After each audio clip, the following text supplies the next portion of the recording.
talk about the possibility of aliens. Now, if you missed it, Alex Curry filling in for Joy. How are you, Alex? Oh, I'm doing great. And I am so happy that we've had so much alien talk and UFO talk. I am all about it, and I am here for it today. I am as well. So this all started a couple days ago when Baker Mayfield was in Austin, Texas with his beautiful wife. And he saw something. And then he rushed to Twitter and said, I think I just saw a UFO. And did anybody else see it? In Lake Travis. And I, of course, went on the air. I had to comment on that. I went on for about 2 minutes, kind of rolled my eyes, kind of snarky, obviously tongue-in-cheek. And, you know, I don't like Tom Brady and Troy Aikman, Terry Bradshaw, Joe Montana. They didn't see UFOs. And then Tom Brady followed up yesterday with a tweet, how do you know I've never seen aliens, Colin? He acknowledged my existence. It was a good day for me. But you know what I thought about when I saw that? Actually, Tom Brady's having fun because that's always who Tom Brady's been. But he acquiesced for Bill Belichick in New England. But this is who he is. He's laughing more.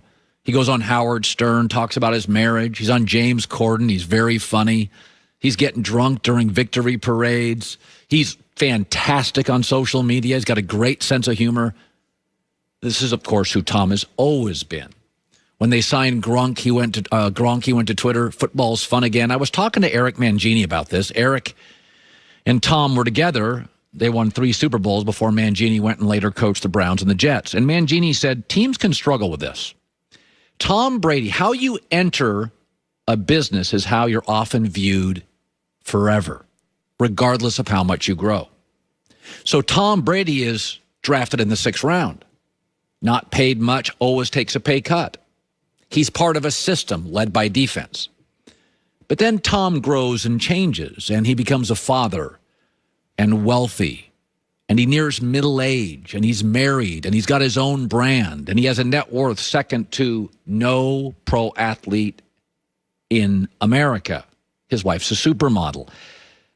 And Fun Tom is still asked to suppress and to take a pay cut. And he does willingly because he wants to win. But New England still wants under our thumb Tom. And he got tired of it. In that documentary, you saw it. You heard him bark on the sidelines. You heard the quotes after he left New England. Tom had changed. He wanted a voice now. He wanted to have fun now. That's who the true Tom has always been. But for the sake of the team, because he's a team guy, he suppresses that.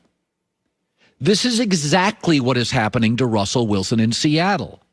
He entered the Seahawks as 3rd-round pick Russell. Little too short for the position Russell. Handoff to Marshawn Lynch Russell. Defense wins the games, don't screw it up Russell. Never create controversy, just say, go Hawks Russell. And then Russell, like Tom, becomes a Hall of Fame level player and wealthy and great and marries a strong, beautiful, successful woman. Just like New England couldn't pivot in later years, Seattle's struggling to pivot with Russell Wilson. This happens. All of us at one point have told our parents, hey, I'm not a kid anymore. You know, you intern at a job, and then they hire you. You no longer want to go grab your boss coffee. You're an employee. Things have changed. You're valuable. I've told interns before, you can intern at a place, but eventually leave it because you'll be viewed by a lot of people in that building as, oh, he was an intern. Go succeed somewhere else, come back and be seen differently. Enter the company at a higher level. Tom's having fun. Tom's always been fun. You ask guys around him, the Kentucky Derby, the parties, the travel. This is who Brady's always been. But with New England, he had to hold back. And as he grew and flourished, became the GOAT, became the biggest star in the biggest sport in America, New England struggled to pivot off that. In the end, he wanted a voice. And can you imagine They wouldn't give Tom Brady a voice. What was attractive about Tampa is Bruce Arians would. Pete Carroll, are you watching? This is all Russell Wilson wants. He's not third-round Russell anymore.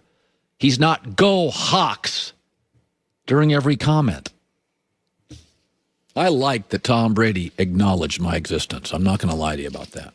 It does remind me of the old joke, though. There's an old joke about alien sightings. You know where you never see alien sightings? Harvard. I'm just joking. All right, here's another story. Ben Roethlisberger got a new contract, but it wasn't a great one for Ben Roethlisberger. It was a take it or leave it contract.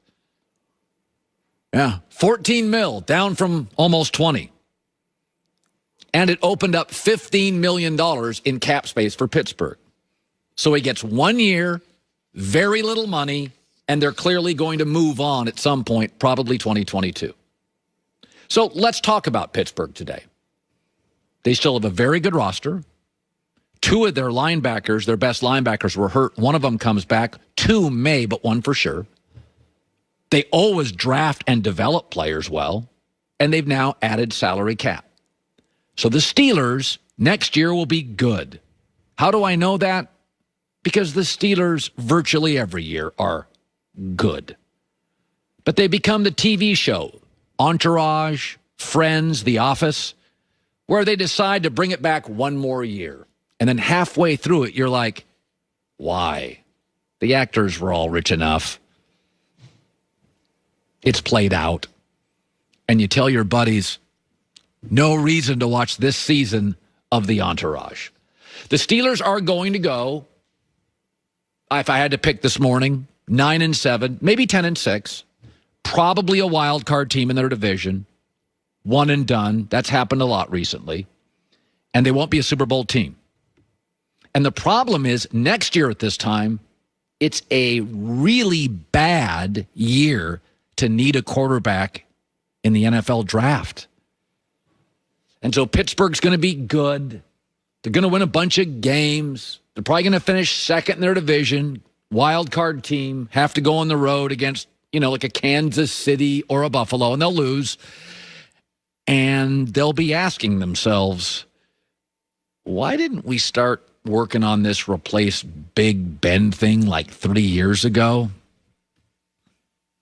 So they'll be good, though.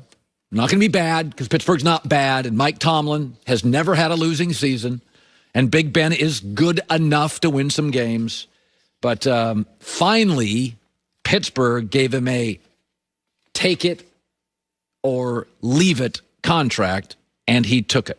And I do think that's getting some cap space in that division, which I think next year Cincinnati's a real team, is going to be really log jam. It's going to be a lot of 9-7 in that division next year, including potentially Cincinnati.